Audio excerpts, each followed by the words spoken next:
وہ صحیح بخاری اور صحیح مسلم کی متفق علیہ حدیث ہے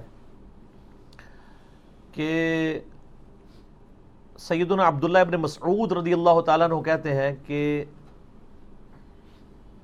اللہ تعالیٰ نے لعنت فرمائی ہے ایسی عورتوں پر جو گدواتی ہیں یعنی ٹیٹو بناتی ہیں، یعنی جسم میں کھدائی کرا کے سیاہی ڈال کے نشان بنانا، جس طرح کئی فٹ بالرز نے بنائے ہوتے ہیں اور افریقن لوگوں نے، آپ نے دیکھا ہے نا، انہوں نے ٹیٹو بنائے ہوتے ہیں. یہاں پہ بھی لوگ یہاں پہ بنوا لیتے ہیں ٹیٹو اس طریقے سے. اور دوسری چیز فرمائی، ان عورتوں پہ لعنت ہے جو چہرے کے بال اکھاڑتی ہیں. ظاہر ہے اب چہرے میں ایک ہی بال ہیں جو عورت اکھاڑے گی تو لعنت ہے، اور وہ یہی والے بال ہیں، کیونکہ یہ بال اور یہ بال تو اس کے اگتے نہیں ہیں، اور اگر یہ بال اگ آئیں تو اس میں عورت پہ واجب ہے کہ یہ بال اکھاڑے گی. اس پہ پھر دوسری حدیث اپلائی ہو جائے گی. بخاری اور مسلم میں حدیث ہے، ان عورتوں پہ لعنت جو مردوں کی مشابہت کرتی ہیں، اور ان مردوں پہ لعنت جو عورتوں کی مشابہت کرتے ہیں. تو چونکہ عورت کی اب داڑھی نہیں ہوتی، تو اگر اس کی داڑھی نکل آئے تو اب اس کے لیے ضروری ہے کہ اس کو اکھاڑے، یا اس کے لیے ایسی کریم استعمال کرے کہ وہ بال جھڑ جائیں تاکہ اس کی مردوں سے مشابہت نہ ہو.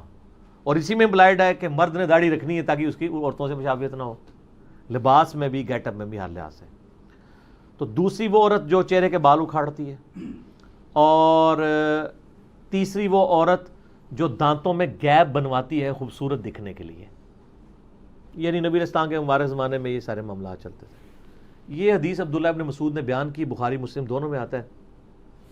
تو ایک عورت ان کے پاس حاضر ہوئی، اس نے کہا کہ میں نے سنا ہے کہ آپ یہ کہتے ہیں کہ اللہ نے لعنت فرمائی ہے ایسی عورتوں کے اوپر، تو میں نے تو پورا قرآن پڑھا ہے، مجھے تو کہیں نہیں ملا یہ چیز. ہائے ہائے ہائے ہائے سر، وہ پاکستانی عورت نہیں سی نا عاشق رسول،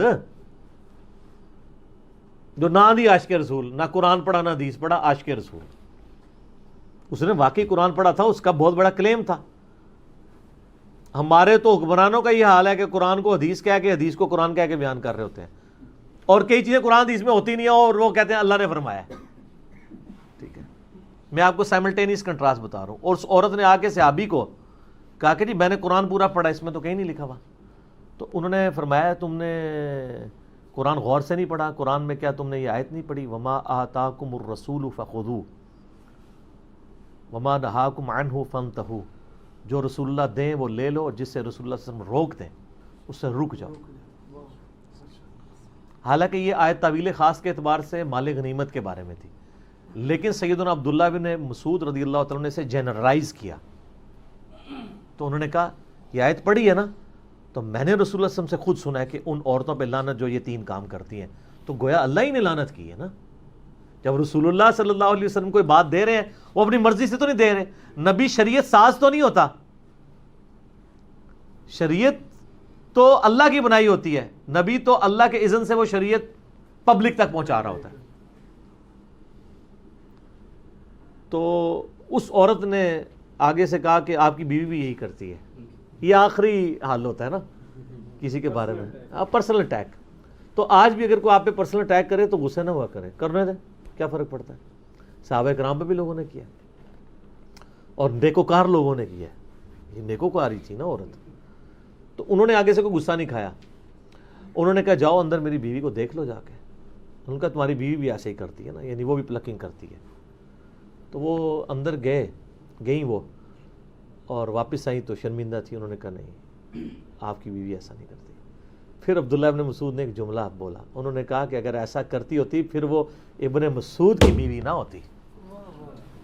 ٹھیک ہے، ابن مسعود تو رسول اللہ کا ماننے والا ہے، اس کے ساتھ ایسی عورت رہ سکتی ہے جو رسول اللہ کی باغی ہو، وہ پھر میری بیوی نہ ہوتی. تو یہ یعنی صحابہ کرام فوراً ان کا ایک ایٹیچیوڈ تھا اس حوالے سے.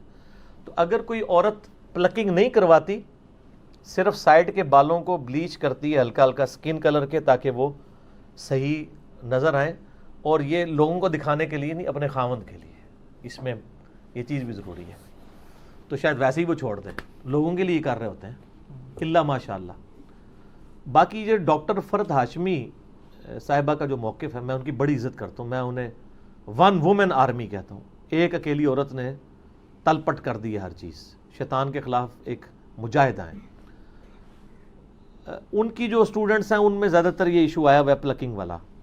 انہوں نے کہیں ایک بات کی کہ اگر کسی کے بہت زیادہ یعنی بھویں چوڑی ہو جائیں تو وہ کر سکتی ہے کیونکہ وہ نیچر سے ہٹی ہوئی ہیں. اصل میں تو اسلام میں تخلیق بگاڑنے کی ممانعت ہے نا, جو اس حدیث میں بھی آیا نا, جو عبداللہ ابن مسعود علی, اس میں یہ بھی الفاظ ہیں کہ یہ تخلیق بگاڑتی ہیں, جو ٹیٹو بنوائیں یا یہ کریں یا یہ اکھاڑیں. تو اور قرآن حکیم میں سورہ نساء کی آیت نمبر 119 ہے, وَلَآمُرَنَّهُمْ فَلَيُغَيِّرُنَّ خَلْقَ اللَّهِ. شیطان نے کہا تھا کہ اے اللہ میں اولاد آدم کو ابھاروں گا کہ تیری تخلیق کو وہ بدل دیں. تو اسلام میں تخلیق بدلنا حرام ہے. اسی کے تحت داڑھی مڑانا حرام ہے نا. اللہ نے مرد کی اگائی ہے, عورت کی نہیں اگائی. تو البتہ کچھ چیزیں تخلیق بگاڑنے میں ہی فطرت ہے, جیسا کہ زیر ناف بال یا بغلوں کے بال یا ناخنوں کا کاٹنا. اب یہ اللہ کی تخلیق کو آپ بگاڑ رہے ہیں, لیکن یہ فطرت ہے. یہاں پہ اس کو بگاڑنا فطرت ہے, ختنہ کروانا بگاڑنا ہے, لیکن وہ فطرت ہے. اس کا حکم علیحدہ سے آ چکا ہے. اور بخاری مسلم میں حدیث ہے کہ فطرت میں جو ہے وہ 5 چیزیں داخل ہیں. مونچھوں کا پس کرنا, ناخنوں کا کاٹنا, زیر ناف بال اور بغلوں کے بال جو ہے ان کو کاٹنا اور خطرہ کرنا. وہ ایک الگ سے ایک مسئلہ ہے. لیکن یہاں پہ جو مسئلہ ہے نا کہ اگر کوئی بلیچ کروا لیتا ہے وہ تو بالکل ٹھیک ہے, اس کو اکھاڑے نا. تو وہ میں فرد ہاشمی صاحبہ کا بتا رہا تھا کہ انہوں نے اس طرح کو بات کی کہ بہت چوڑے ہوں تو وہ کاٹ لیں تو خیر ہے. اب وہ اس کا نتیجہ یہ نکلا ہے کہ جو ہمیں خبر ہے فزیکلی کہ وہاں پہ ساروں نے ہی سمجھ لیے کہ ہمارے چوڑے ہی ہو گئے ہیں.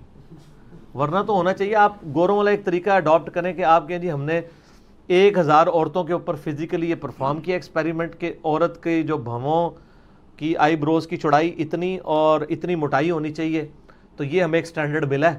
اس سے جس کا ہٹے وہ آگے پیچھے کر سکتا ہے. ہر کسی کو یہی نظر آ رہا ہے. اور عجیب جو ہے وہ جننیاں بنی ہوئی ہوتی ہیں, ٹھیک ہے نا, خام خواہ. اور پھر یہ بھی لوگوں نے دماغ میں ڈال دیا کہ جس نے ایک بار کر دیا ہے تو وہ پتہ نہیں اب دوبارہ نہیں. میری وائف تو شادی سے پہلے نہیں کرتی تھی, ایک آدھ دفعہ اس کی سہیلیوں نے زبردستی اس کے ساتھ یہ معاملہ کیا, تو شادی کے بعد آج 14 سال ہو گئے, کوئی فرق نہیں پڑتا. ایویں خام خواہ یعنی لوگوں کے دماغ میں ڈالا ہوا ہے. تو وہ بلیچ کر لیں اس سے بہتر ہے. بلیچ کرنے میں کیا ہوتا ہے کہ صرف وہ کلر چینج ہوتا ہے اسکن والا, بال ادھر ہی موجود ہوتے ہیں لیکن دیکھنے میں نظر نہیں آ رہے ہوتے. تو یہ بھی یعنی ایک آئی بروز کو شیپ دینے کا ایک طریقہ ہے, لیکن یہ جائز طریقہ ہے کیونکہ اس میں آپ بال اکھاڑ کوئی نہیں دیں. تو لہٰذا شریعت کا جو فتویٰ ہے نا وہ اس سے اٹھ جائے گا. فتویٰ لگانے کے لیے منوان ویسی چیز ہونا ضروری ہے. اور یہاں پہ میں ایک ضمناً ایک بات بتا دوں, صحیح بخاری اور صحیح مسلم میں حدیث ہے کہ نبی صلی اللہ علیہ وآلہ وسلم نے بالوں کی جو چٹیا ہے نا, یعنی اس میں پرانگدہ, بالوں کا پرانگدہ کرنے سے بھی منع فرمایا ہے. یعنی کوئی عورت بالوں کا پرانگدہ نہیں کر سکتی. جو چٹیاں بناتے ہیں نا تو عموماً ہماری عورتیں تو جو بوڑھی عورتیں ہیں وہی استعمال کرتی ہیں. یعنی انہوں نے وہ اون کا یا وہ دھاگے کی بنی ہوئی ایک چٹیا ہے وہ ساتھ جوڑ لیتے ہیں, وہ تو بالکل جائز ہے. لیکن عورت کے بالوں میں عورت دوسری عورت کے بالوں کا کرنا یہ حرام ہے. یہ چونکہ اکثر لوگ مسئلہ پوچھتے ہیں تو میں ضمناً بتا دیا کہ جس پرانگدے کی ممانعت آئی ہے احادیث میں وہ بالوں کا ہے. بلکہ صحیح مسلم حدیث ہے کہ حضرت معاویہ رضی اللہ تعالیٰ عنہ جب شام سے مدینہ شریف آئے تو انہوں نے ایک خطبہ دیا, اس میں انہوں نے ایک بہت بڑی چٹیا اپنے ہاتھ میں اٹھائی تھی. انہوں نے کہا کہ لوگوں تمہارے علماء کدھر چلے گئے ہیں, کیا رسول اللہ صلی اللہ علیہ وسلم نے ان چیزوں سے منع نہیں کیا تھا؟ اور میں دیکھ رہا ہوں کہ تم لوگ یہاں پہ مدینہ شریف کے اندر یعنی باقاعدہ اس کو یعنی یوز کیا جا رہا ہے. تو یہ باقاعدہ انہوں نے اس کو کنڈیم کیا کہ نبی علیہ السلام نے اس چیز کی ممانعت فرمائی ہے. البتہ جو عام پرانگدے ہیں وہ بالکل درست ہیں. اسی طریقے سے اگر کسی کے بالکل سر کے بال ختم ہو گئے ہیں مرد کے, اور سر کے اوپر وہ وگ لگانا چاہتا ہے بشرطے کہ وہ دھوکہ دے کے کوئی رشتہ نہ کرنا چاہ رہا ہو اس کی وجہ سے, تو وگ لگانے کی بھی اجازت ہے. اور جو پرماننٹلی فکسڈ وگیں ہیں ان میں آپ کو وضو کرنے کے لیے, غسل کرنے کے لیے اس کو اتارنے کی بھی ضرورت کوئی نہیں ہے کہ آپ کہیں کہ میں اتاروں گا. اس طریقے سے اب تو خیر اس سے بھی اچھی چیز آ گئی ہے, یعنی ہیئر ٹرانسپلانٹ والا مسئلہ ہے. وہ تو ویسے ہی ٹھیک ہے, وہ آپ کے اوریجنل بال ہیں وہ لگا دیے جاتے ہیں, اس میں تو ویسے کوئی ایشو نہیں ہے. تو یہ میں نے ساتھ ساتھ کچھ مسائل تھے جو اس سے ریلیٹڈ وہ میں نے بتا دیے تاکہ ایشو اس حوالے سے ریزالو ہو جائے. لوگ پوچھتے رہتے ہیں سوال اکثر, میری کوشش ہوتی ہے جو اس سے ریلیٹڈ چیزیں وہ ساتھ ساتھ بیان کر دی جائیں تاکہ کوئی مسئلہ نہ ہو.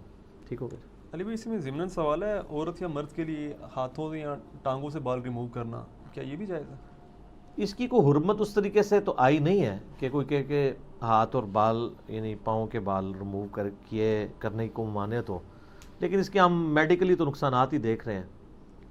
وہ ایک بار کرتے ہیں پھر بار بار ان کو مصیبت سے گزرنا پڑتا ہے. اور مجھے بتائیں یہ ٹانگیں جو ہیں اس طریقے سے بال ریموو کر کے اس میں سے کیا نکالنا ہے کسی نے؟ یہ ٹانگوں کے بال ریموو کر کے ان عورتوں نے پھر ٹخنوں سے اوپر شلواریں کرنا شروع کر دی تھی اپنی وہ نمائش کرنے کے لیے. تو اس طریقے سے ہاف سلیپ پہننا شروع کر دی لوگوں کے دکھانے کے لیے وہ کر رہی ہوتی ہے نا. اگر وہ کہتا ہے خامدوں کے لیے کر رہی خامد ہی عورتیں گال کوئی نہیں مننی ہے. ٹھیک ہے. اور مجھے حدیث یاد آ گئی بخاری مسلم میں حدیث ہے.